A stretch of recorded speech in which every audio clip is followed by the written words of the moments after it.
Buenas noches, amados, amado Nervo. Nos toca este fin de semana. Espero que estén, ah, amados oyentes, como diría amado Nervo, lo suficientemente desocupado para escuchar la lectura, que es lectura, es una lectura de lo que investigó, compilado Amado Nervo en su época, que lo escribió, al menos se publicó en 1910 para celebrar el centenario. Y, y bueno, amados eh, Nervos, porque era el Nervo poeta, el funcionario cultural, el, el enamoradizo, el investigador. Bueno, pues espero que estén lo suficientemente desocupados, relajados, aposentados, acostados, si les viene mejor, en su casa o en la de su amado. y, y bueno, pues toca Juana de Aspaje, de Amado Nervo. Juana de Asbaje es el nombre de familia de, Sor Juana Inés de la Cruz. Y es peculiar que haya puesto seguro tenía asegurada la impresión y la venta del libro, por eso se atrevió a ponerle un nombre que no era comercial, porque todos la conocemos como Sor Juana Inés de la Cruz. Entonces, ese hubiera sido el nombre que se hubiera esperado con el que hubiera titulado esta investigación que le dedicó, por cierto, a todas las mujeres y especialmente a las mujeres de su país. Y, empieza nuestro prologuista con las notas sobre la vida de Amado Nervo, el amado de Dios y de las musas. Y entonces empieza con una prosa muy sabrosa. Ya estoy como Memo Ríos, o como los galleros, ya contestándome así en verso, como los pueblos felices y las mujeres honradas, yo no tengo historia. ¡Guau! Me encanta ese inicio. Como los pueblos felices y las mujeres honradas, yo no tengo historia. Nací en Tepic, hoy capital del territorio del mismo nombre, el 27 de agosto de 1870. Soy descendiente de una vieja familia española que se estableció en San Blas a principios del siglo pasado. Y así nos cuenta cómo hizo la primaria con los padres romanos, y entonces él después se fue al seminario a Michoacán, hizo sus estudios preparatorios, empezando naturalmente por el latín. Vivían poco, es como Sor Juana, son de 43, 44 años, y lo prolífico que fueron, cómo escribieron, lo que estudiaron. Parece que el ser humano, pues, de todos los tiempos, lleva prisa. No sé a dónde vamos todos con tanta prisa. Ojalá y supiéramos a dónde vamos todos. Bueno, pues la pandemia nos detuvo un poco, ¿no? Como dice una amiga, ya nos tocaban cierta cantidad de nalgadas. Después de Tepic se fue a Mazatlán, y después se fue en 1900 a Europa. Y ahí logró vivir de su pluma, como él lo confiesa. Estuvo en Europa y vivió en París y fue contemporáneo de Rubén Darío. Rubén Darío, que es un poeta que escribió algo como esto.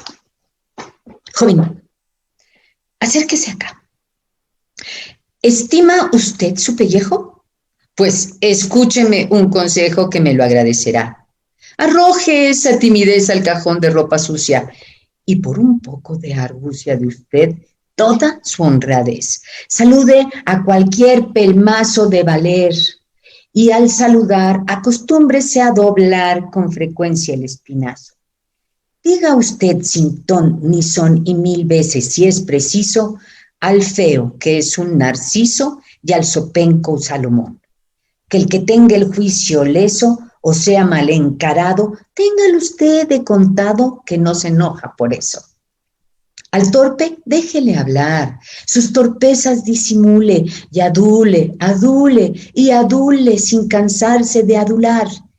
Como algo no le acomode, chitón, y tragar saliva.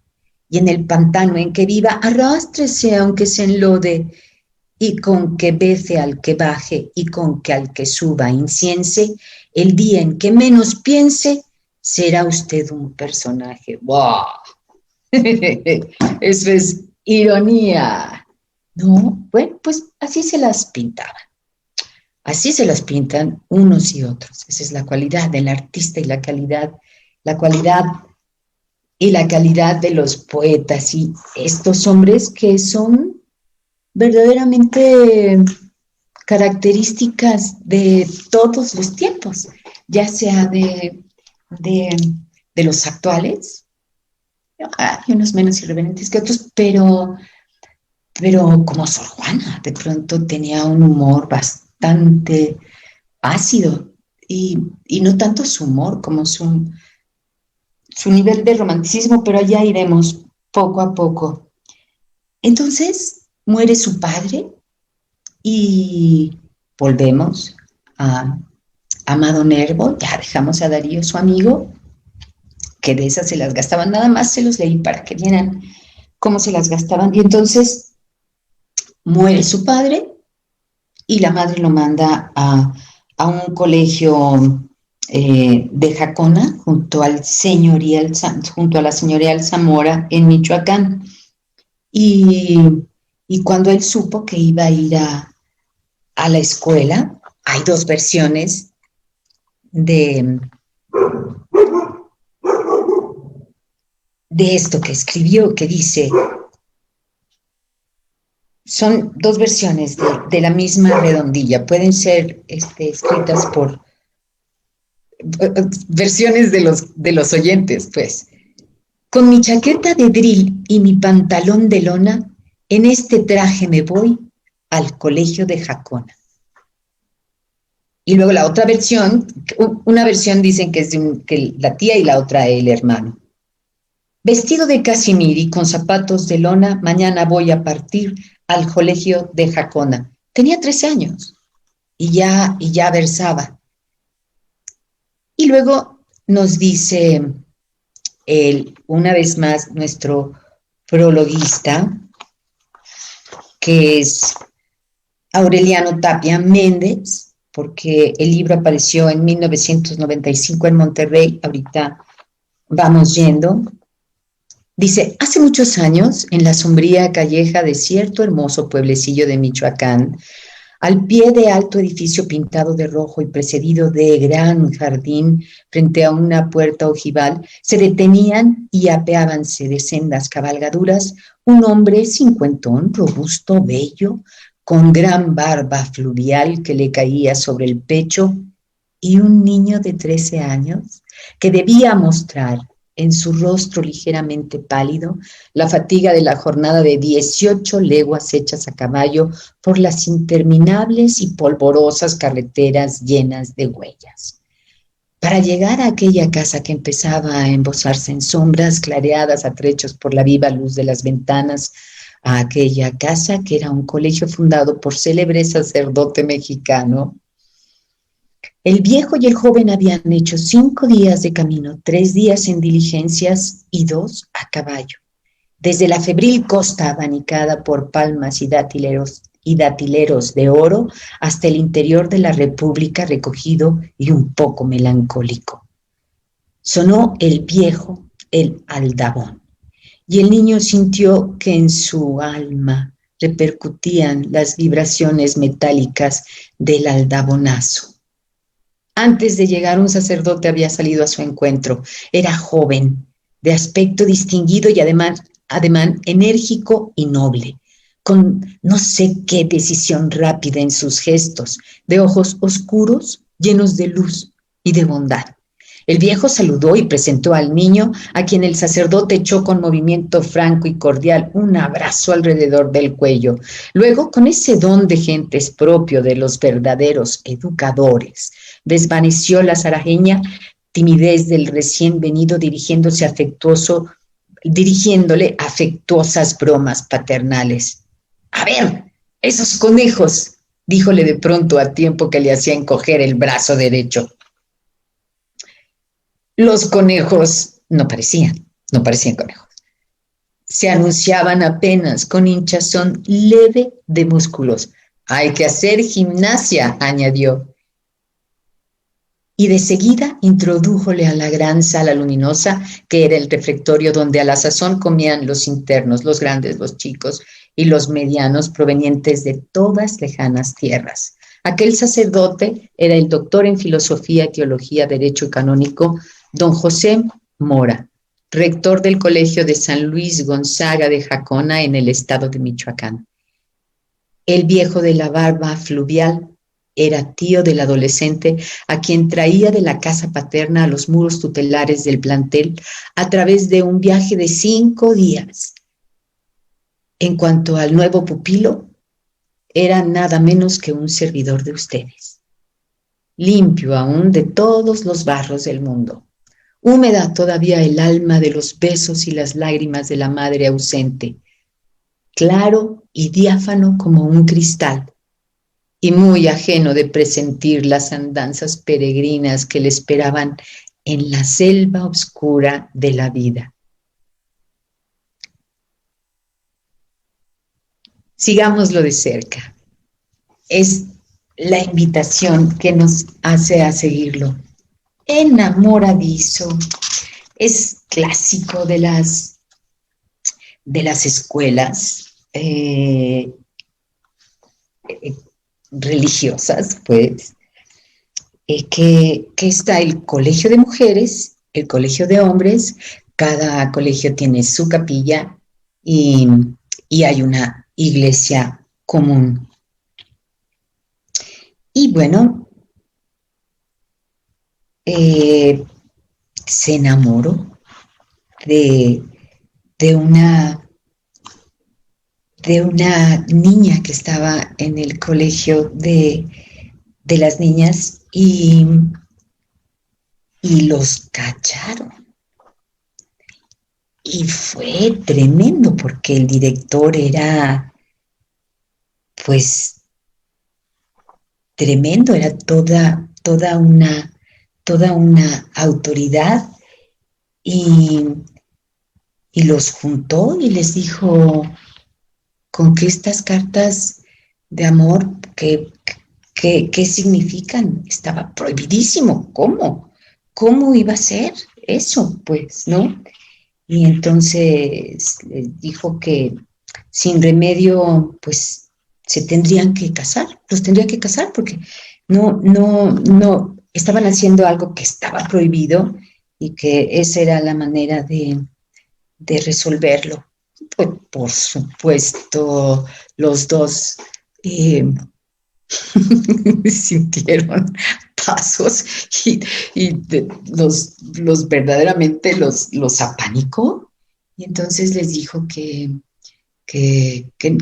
no había súplica alguna que hiciera que retrocediera de esa decisión, hasta que los hizo llorar y suplicarle, ¿no? Y dijo que bueno, pues que entonces les iba a tocar, si decidían ya, si decidía perdonarlos, que les iba a dar pues una buena tunda, que le trajeran la pues era una raqueta de madera, una sí, este, una pala, ¿no? Que se la trajeron porque les tocaba 20 a cada uno. Y bueno, Amado Nervo dijo que de ninguna manera que, que, las, que las 20 que le tocaban a ella se las dieran también a él y que, y que pues fuera lo que fuera, que ella no tenía la culpa de nada. Y recibió los 40 palmetazos en la palma de la mano y, y salieron al jardín todo lloroso. Dice él que vio a dos pajarillos pues haciéndose arrumacos y picoteándose y festejándose y que preguntó, ¿y por qué a ellos no los golpean? Pues, ¿no? Y entonces, a partir de ahí, así como recuerdan, el amor no se les daba, las relaciones a Ramón López Velarde, a partir de ahí, pues decidió romper sus poemas, esto ya mayor, y todos sus poemas románticos los rompió y decidió ser seminarista y olvidarse del amor. Y es cuando muere su padre y pues ya su carrera de seminarista se quedó trunco, pero él ya seguía escribiendo. Y después se fue a escribir a Mazatlán y ya después fue cuando se fue a Europa y luego escribió un libro muy bonito que es La flor de loto, un libro budista muy, muy interesante. Me parece que habría que buscar y conseguir. Y bueno, pues después siguió el libro Juana de Asbaje, que fue editado en 1910. Antes hizo muchas otras obras más. Y él tuvo cargos oficiales, pues, políticos, y se había quejado de cierto malestar, de ciertos malestares, cuando lo mandaron a Argentina y finalmente estando en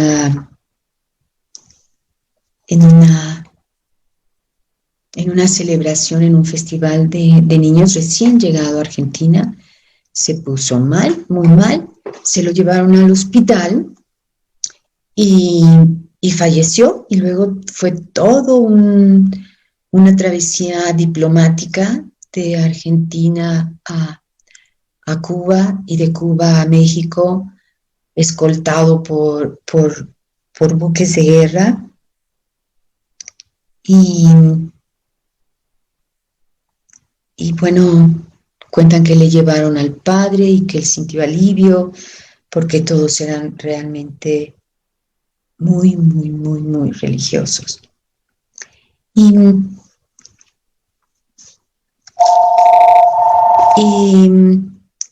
utilizó textos sorjuanistas y comentarios sorjuanianos, alimentando desde luego en los 3 tomos de las obras de la niña de Nepantla, que ese es otro tomo que deberíamos otro libro, perdón, que deberíamos de revisar y de ver, pero bueno, hay mucho, mucho que se va descubriendo y vamos descubriendo. El libro de Juana de Asbaje, dice el autor de de Juana de Asbaje. En este libro casi nada es propio, no he podido tener nunca a la mano la vastísima documentación necesaria para reconstruir día a día la vida de la gran monja jerónima en el marco de su época. Utilizo los textos sorjuanistas y comentarios sorjuanianos, alimentado desde luego en los 3 tomos de la obra de la Niña de Nepantla y llevado como hilo conductor la autobiografía de Juana de Asbaje en su respuesta a la admonición del obispo de Puebla, don Manuel Fernández de Santa Cruz, que es la famosa carta a Sor Filotea. Hay largas citas de la biografía de Juana de Asbaje, de jesuita Diego Calleja, incluida en la aprobación de fama.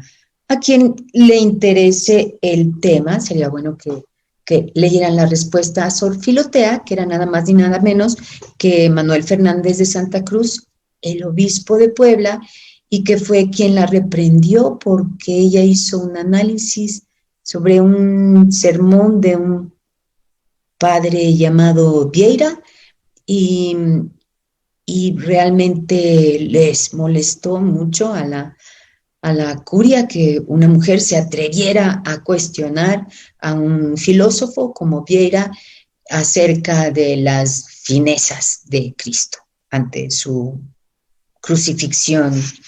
Y entonces, él presenta el libro de una manera muy, muy... En España lo presentó, estaba como funcionario en España, el 28 de abril de 1910. Señoras y señores, empiezo dándoos las más rendidas gracias por vuestra asistencia.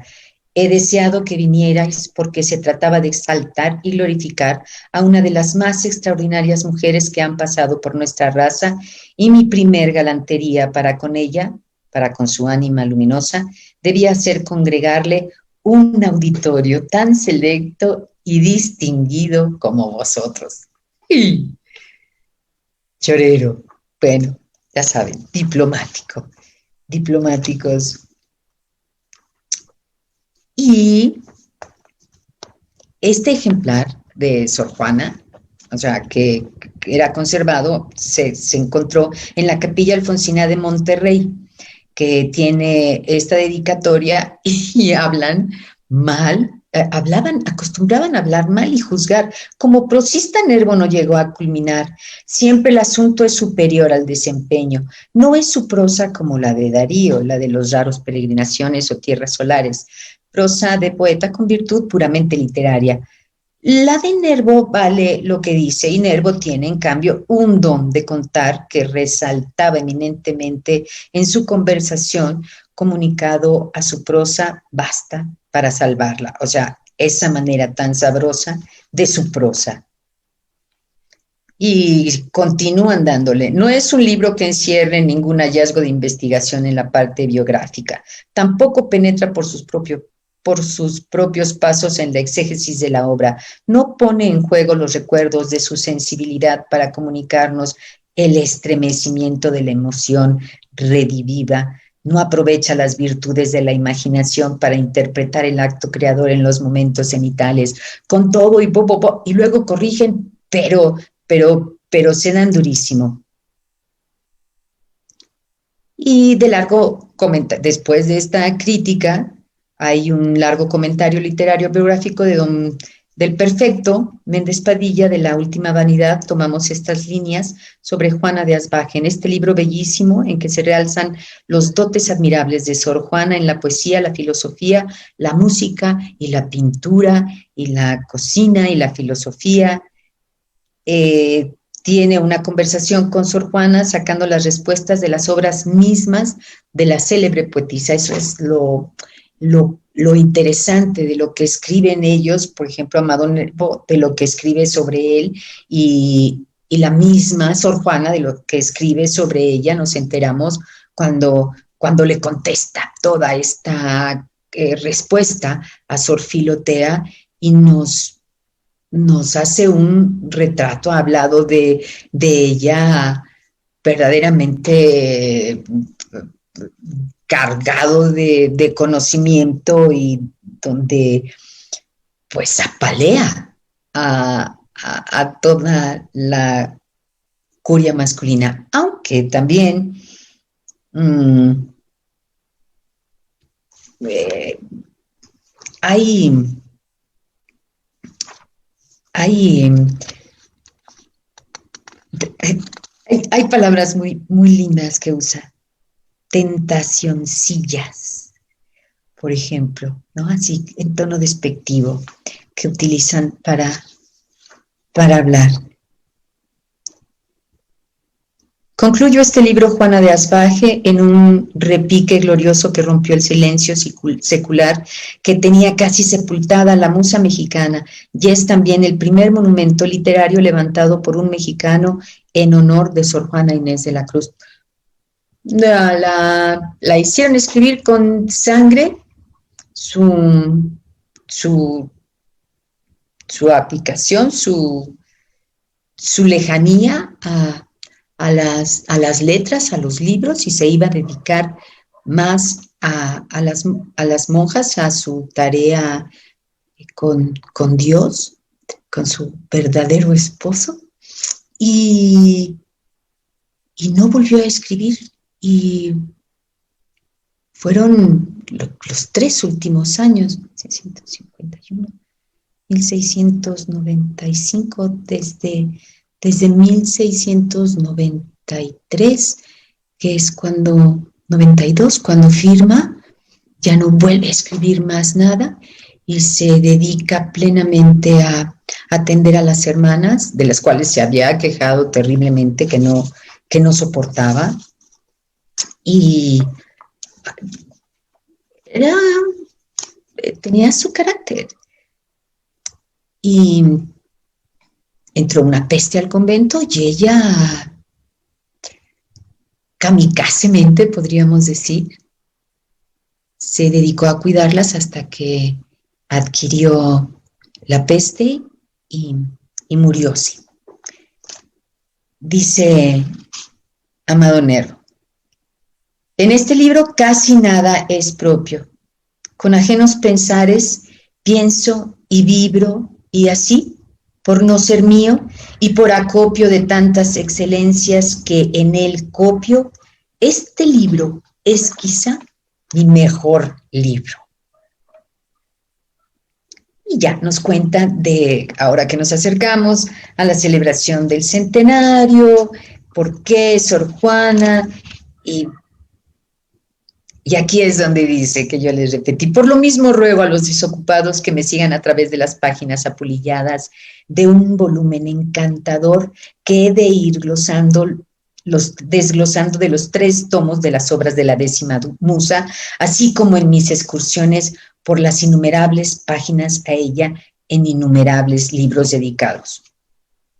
Le dedicaron muchos libros, pero había otro relato que tiene aquí muy sabroso, de cuando iba en tren a,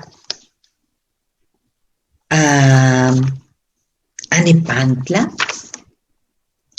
y la locomotora se descompuso. Y no, iba a Mecameca y se descompuso en Nepantla. Y para los que conocen Nepantla, o los que no lo conocen, vayan, por favor. Sí es un lugar con una luz muy peculiar. El clima, el bosque, los volcanes son una cosa extraordinaria. Vivir cerca de los volcanes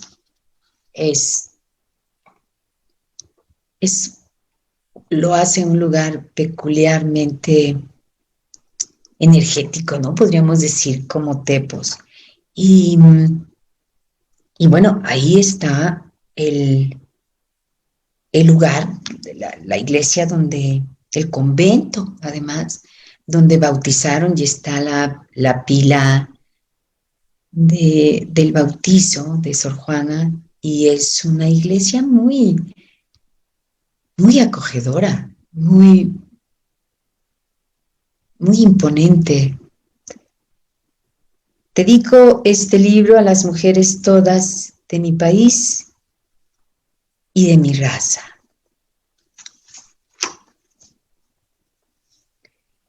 Y le sorprende y habla de cómo Sor Juana era tan brillante. Y, y nos recuerda y nos cuenta que Sor Juana nació en un lugar, ahí en Nepantla, en una hacienda que cuidaba su abuelo, que se llamaba La Celda.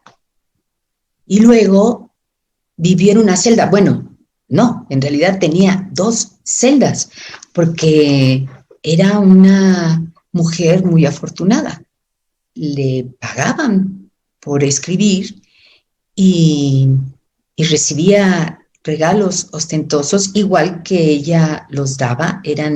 Era muy usado, pues, que se regalaran y trajeran y llevaran obsequios y disculpas y guisos, y mal no se la pasaban. Llegó a haber momentos en que había, las autoridades eclesiásticas se molestaron porque pues nada más creo que entre Querétaro, Puebla y la Ciudad de México, 50 o 60 monjas reunían a 600 personas que estaban a su servicio. Había monjas que tenían hasta 6 sirvientas. Sor Juana tenía una, que además era negra. Sor Juana creció hablando náhuatl también. Ay, qué padre es verse aquí. ¿Cómo se va uno despeinando y perdiendo con el sudor la facha? Eh,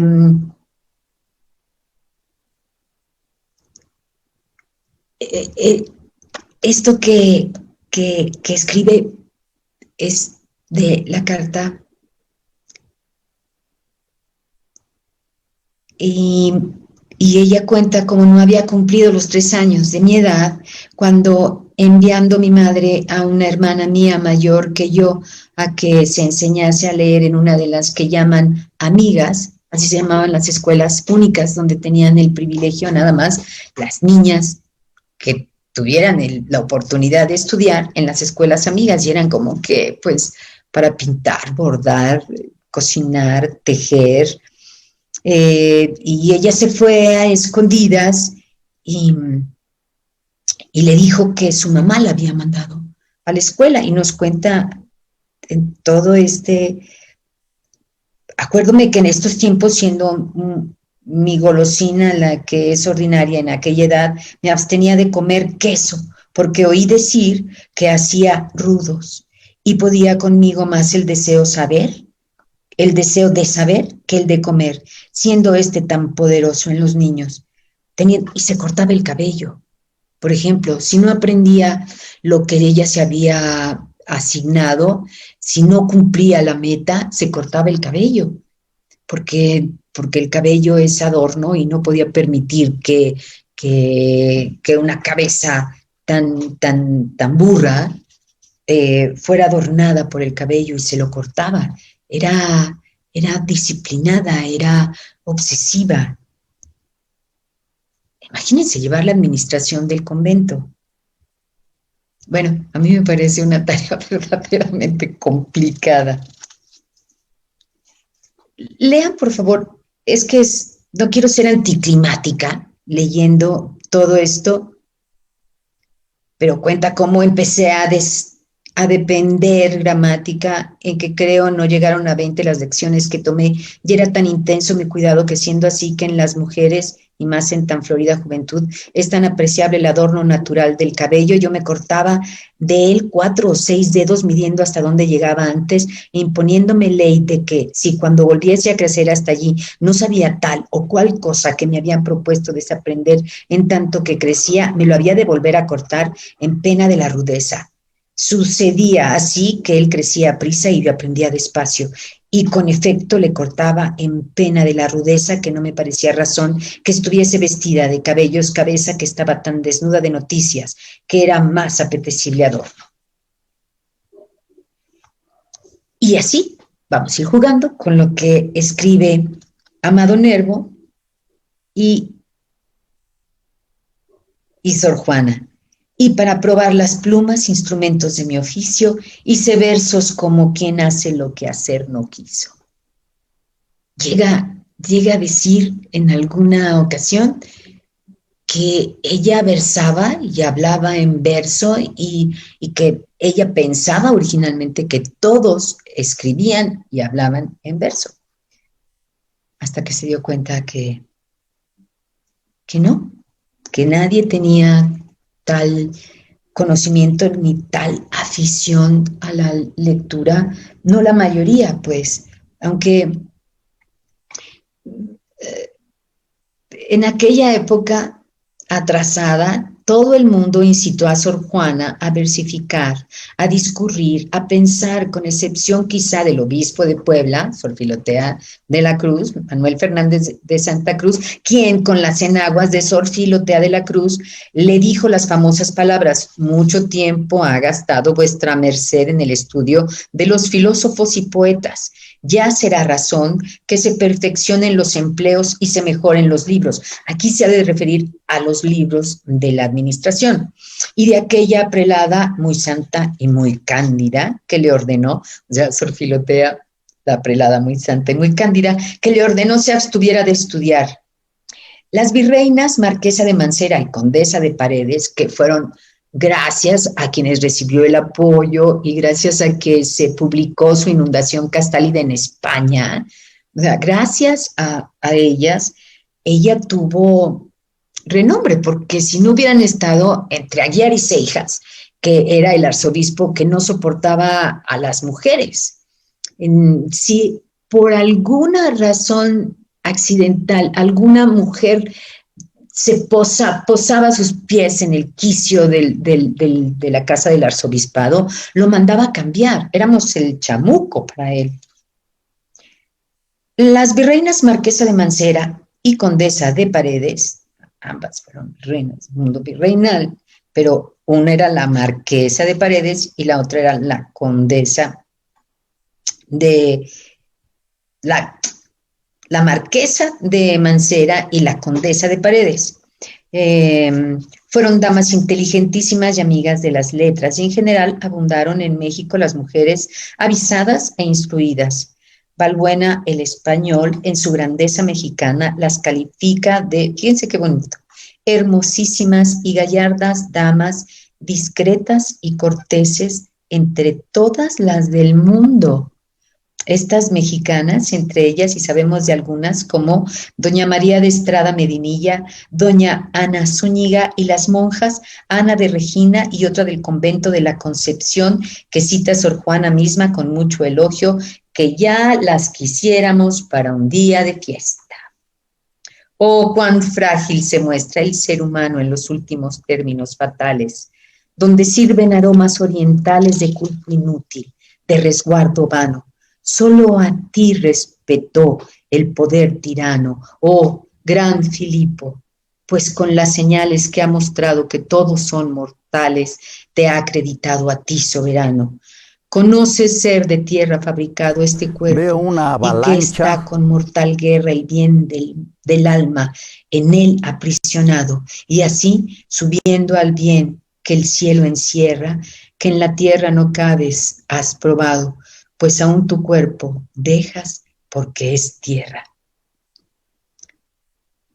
Se desvivía alabando al virrey. Y así,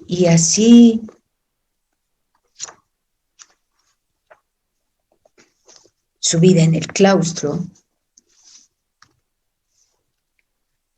Volvemos a que no se la pasaban nada mal, ¿no? Hay unas anécdotas muy curiosas, pero ya cuando estaba Mendoza, que era tal la obsesión por el chocolate que tenían los españoles, que que a toda hora tomaban chocolate, era cualquier pretexto bueno para sentarse. Si era la misa de las 6, hasta que el padre les prohibió que sirvieran chocolate, porque entraba y salía la servidumbre con las mendocinas, que eran unos platos, pero con las tazas pegadas al plato para que no bailaran con las galletitas y las cosas que se ponían, pues, ¿no? Entonces, no quiero más cuidados de bienes tan inciertos, sino tener el alma como que no la tengo.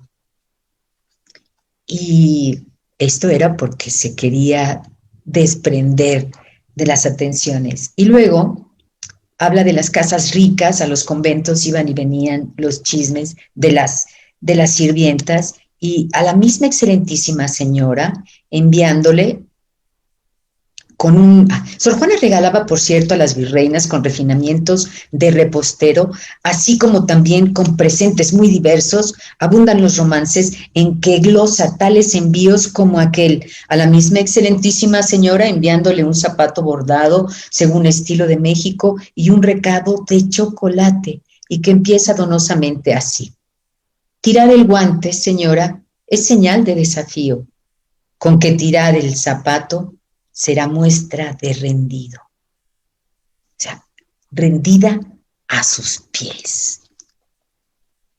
Ella ya había estado en el convento de las Madres Carmelitas, pero era tal la rudeza que se enfermó y entonces se fue con las monjas jerónimas.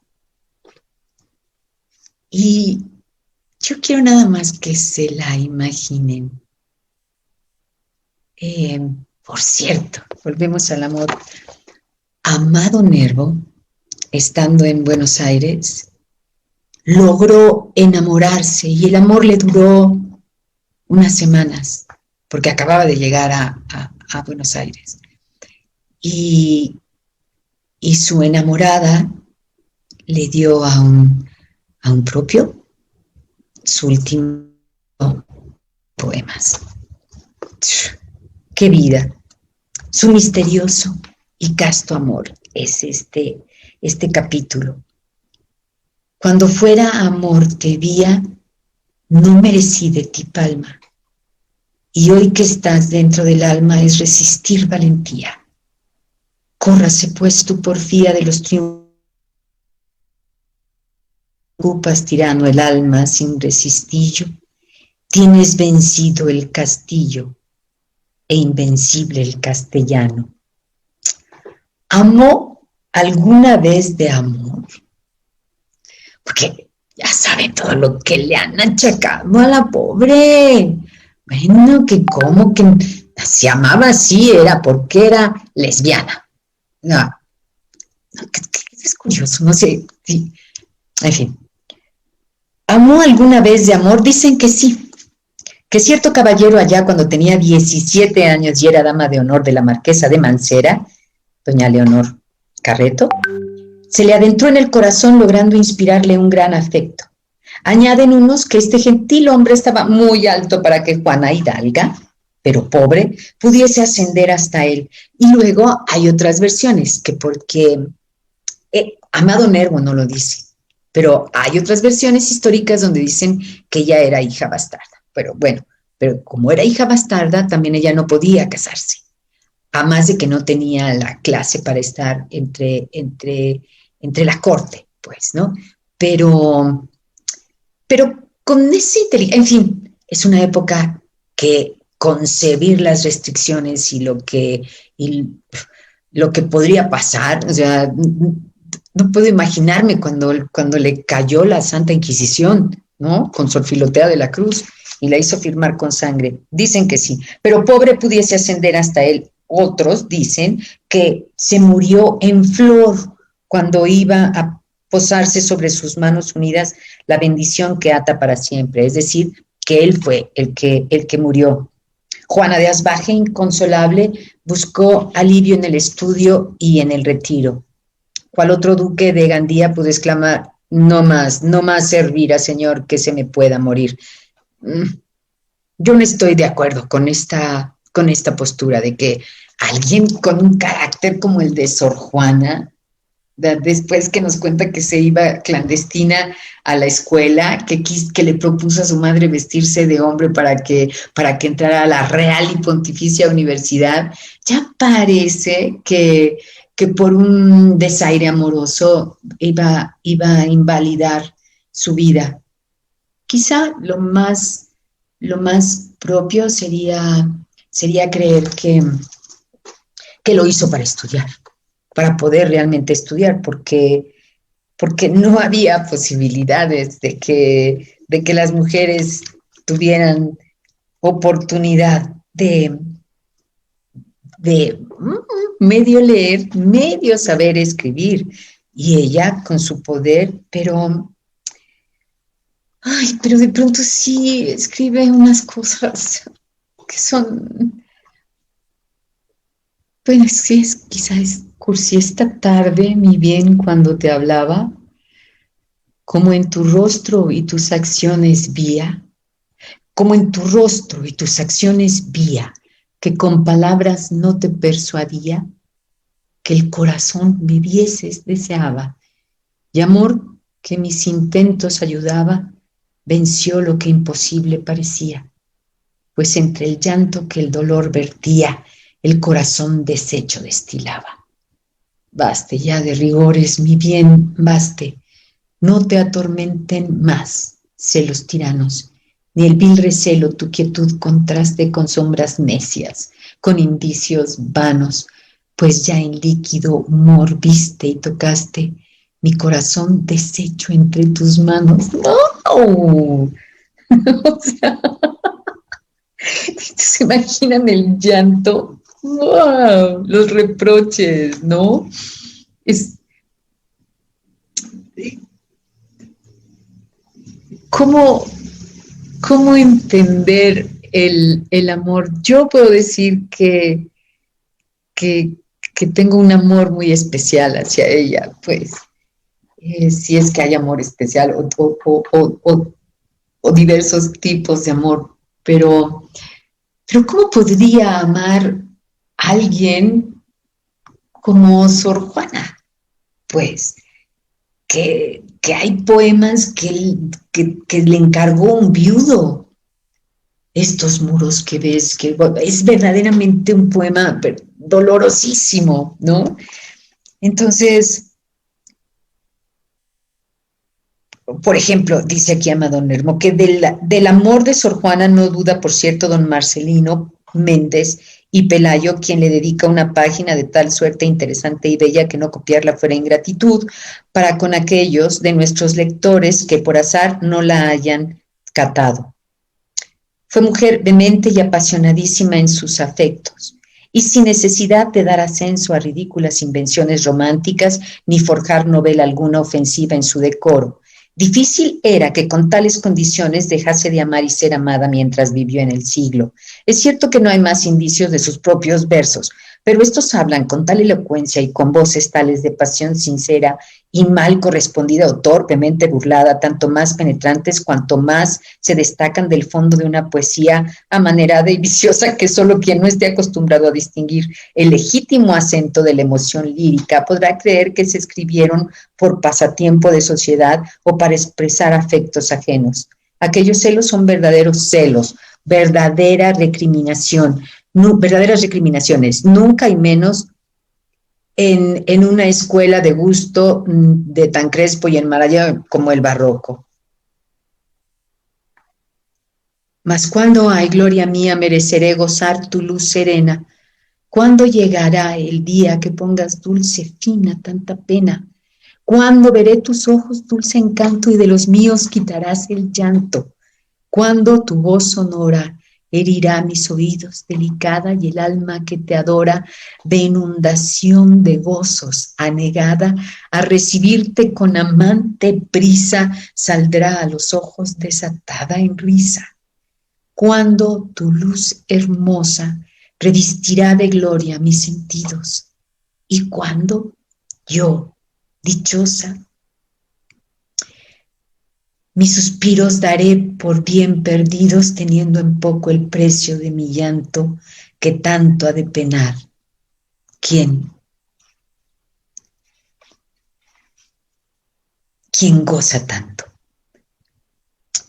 Me distraje aquí con el tablero, porque creo que ya me clavé y no sé qué hora es. Pero yo le sigo.